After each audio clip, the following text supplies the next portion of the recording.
Bekan wallana ta'e furmaata tarkaate ajaja kee cabsine qormaata koo kennine dhibbuun keenya guddatus rakkoo keenya Yesuus fedhii kee gootaatu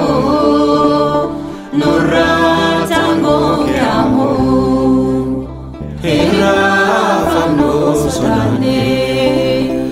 Akana Mabdingamne Dono Siranus Keti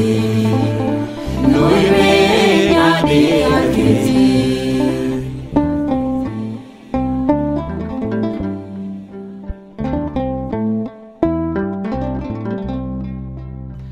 Ulfatus kuyara,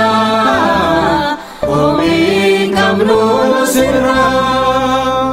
bu'aadi kenyati,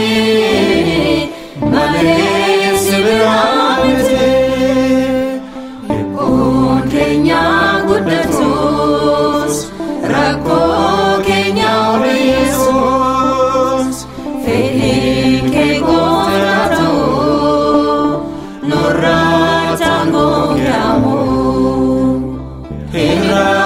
Fano Sudane Akana Mabdingamne Dono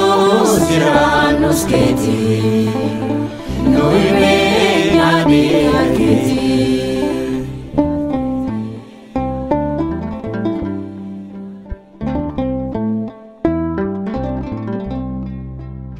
Abdin kamnu nafarra biyi kenya samira nutis midalabi barala nurnabi dhibbuun keenya guddatus rakkoo keenya Yesuus fedhii kee gootaatu Tango Yamu Hira Fano Sudane Akana Mabdingamne Dono Siranus Keti Noime Yadi Arketi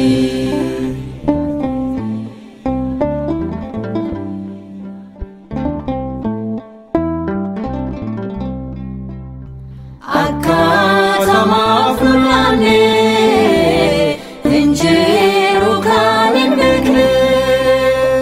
Kanafiya siwamna Asasi siti manna Dhibbuun keenya guddatus rakkoo keenya Yesuus fedhii kee gootaatu Tango Yamu Hira Fano Sudane Akana Mabdingamne Dono Siranus Keti Noime Yadi Arketi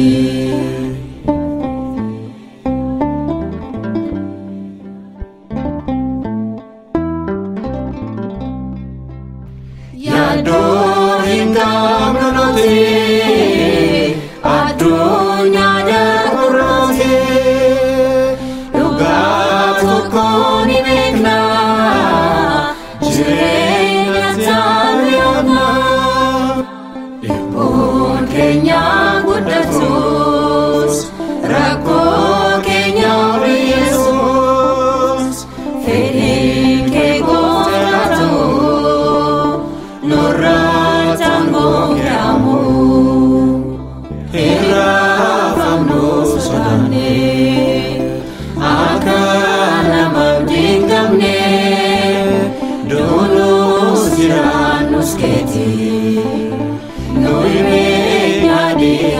keeti irraafamnu sodaanne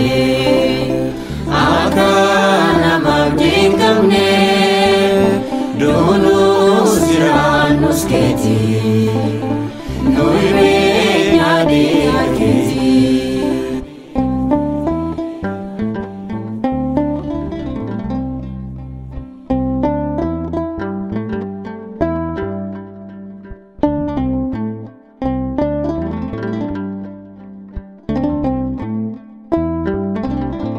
Akka ijoollee maatii hin qabne isin hin dhiisu gara keessan nan dhufa.